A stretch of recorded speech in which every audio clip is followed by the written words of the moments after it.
നവകേരള യാത്രയ്ക്കിടെ മുൻ മുഖ്യമന്ത്രി പിണറായി വിജയന്റെ ഗൺമാൻമാർ യൂത്ത് കോൺഗ്രസ് പ്രവർത്തകരെ മർദ്ദിച്ച കേസിൽ പ്രതികൾക്ക് മുൻകൂർ ജാമ്യം. ഗൺമാൻമാരായ അനിൽകുമാർ, എസ് സന്ദീപ്, പോലീസുകാരനായ വിപിൻ, അരുൺ, ഷൈജു എന്നിവർക്കാണ് മുൻകൂർ ജാമ്യം. ആലപ്പുഴ ജില്ലാ സെഷൻസ് കോടതി ജഡ്ജി ഹണി എം വർഗീസാണ് വിധി പറഞ്ഞത്. നിരാശാജനകമായ വിധിയെന്നും നിയമപോരാട്ടം തുടരുമെന്നും മർദ്ദനമേറ്റ AD തോമസ് MLA പറഞ്ഞു. കോടതി വിധി പരിശോധിച്ച ശേഷം തുടർ നടപടിയെന്ന് ആഭ്യന്തര വകുപ്പ് മന്ത്രി രമേശ് ചെന്നിത്തലയും പ്രതികരിച്ചു.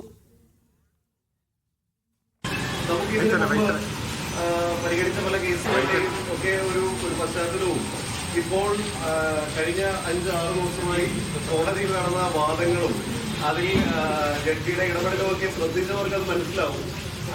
ഇപ്പോൾ നവമാധ്യമങ്ങളടക്കം ഇപ്പോൾ ജനങ്ങൾ പ്രതികരിച്ചുകൊണ്ടിരിക്കുകയാണ്.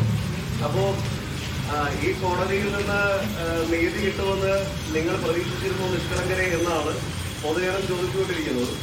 പക്ഷെ ഇതൊന്നും ഒരു അവസാനമല്ല. ഇത് ഈ നാട്ടിലെ ജനാധിപത്യം സംരക്ഷിക്കാൻ പ്രതിഷേധിക്കുന്നവരുടെ അവകാശം, സ്വാതന്ത്ര്യം സംരക്ഷിക്കാനുള്ള ഒരു പോരാട്ടമാണ്.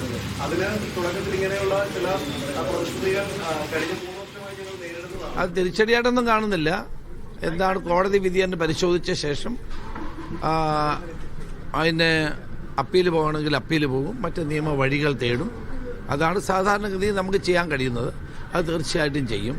സമാനതകളില്ലാത്ത ഒരു അക്രമമാണ് അവിടെ അരങ്ങേറിയത്.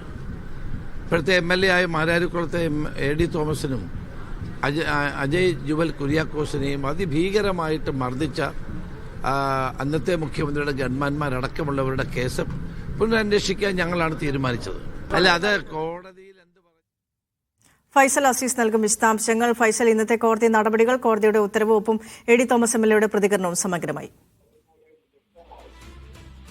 ഏതായാലും വർഷങ്ങൾ നീണ്ട നിയമ പോരാട്ടത്തിനൊടുവിൽ തന്നെയാണ് ഇപ്പോൾ AD തോമസിനും ഈ നവകേരള യാത്രക്കിടെ ഉണ്ടായിരുന്ന ഒരു സംഭവത്തിൽ പ്രതികൾക്ക് ജാമ്യം കിട്ടിയിരിക്കുന്നത്, മുൻകൂർ ജാമ്യം ലഭിച്ചിരിക്കുന്നതെന്നാണ് പ്രധാനപ്പെട്ട കാര്യം. അതായത് ഈ കേസിലെ പ്രതികളായ മുൻ മുഖ്യമന്ത്രി പിണറായി വിജയന്റെ ഗൺമാൻ അനിൽകുമാർ, അതുപോലെ പോലീസ് ഉദ്യോഗസ്ഥരായ അരുൺ, വിപിൻ, ഷൈജു, അതുപോലെ സുരക്ഷാ ഉദ്യോഗസ്ഥനായ സന്ദീപ് എന്നിവരാണ് ഈ കേസിലെ പ്രതികൾ. ഈ കേസ് 2023 ഡിസംബർ 15-നാണ് ഈ സംഭവം നടക്കുന്നത്.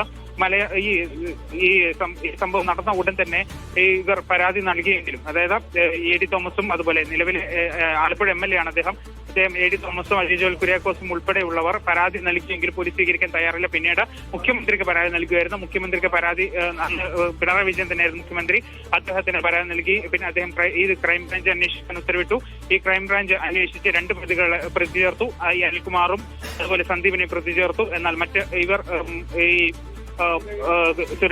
മുഖ്യമന്ത്രി സുരക്ഷ മുൻനിർത്തിയുള്ള കാര്യങ്ങളാണ് ചെയ്തത് എന്ന ഒരു വകുപ്പ് ചേർത്താണ്, അതായത് അത്തരത്തിൽ ഒരു കൃത്യമായ വകുപ്പ് ചേർത്തതാണ് ഇരുവർക്കെതിരെയും നടപടിയെടുത്തത്. പിന്നീട് UP സർക്കാർ ആദ്യഘട്ടത്തിൽ എത്തിയപ്പോൾ തന്നെ SIT രൂപീകരിച്ചു.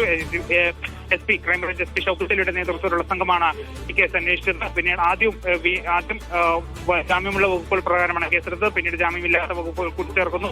അങ്ങനെ കോടതിയിൽ വിശദമായ വാദം, എല്ലാ മർദ്ദനമേറ്റ ദൃശ്യങ്ങൾ 15 തവണ കോടതി റിവൈൻഡ് ചെയ്ത് കണ്ടാണ് ഒടുവിൽ ഇന്ന് ഈ മുൻകൂർ ജാമ്യ ഹർജി നൽകിയിരിക്കുന്നത്. ഈ വിധിയിൽ വളരെ നിരാശാജനകമാണ് എന്ന് തന്നെയാണ് AD തോമസ് MLAയും അതുപോലെ അജയ് ജോൽ കുര്യാക്കോസും വ്യക്തമാക്കുന്നത്. ഈ AI ചിത്രമാണ് എന്ന് പറയാതിരുന്നത് ഭാഗ്യമെന്നാണ് കോടതി അദ്ദേഹം പരിഹരിക്കുന്നത്.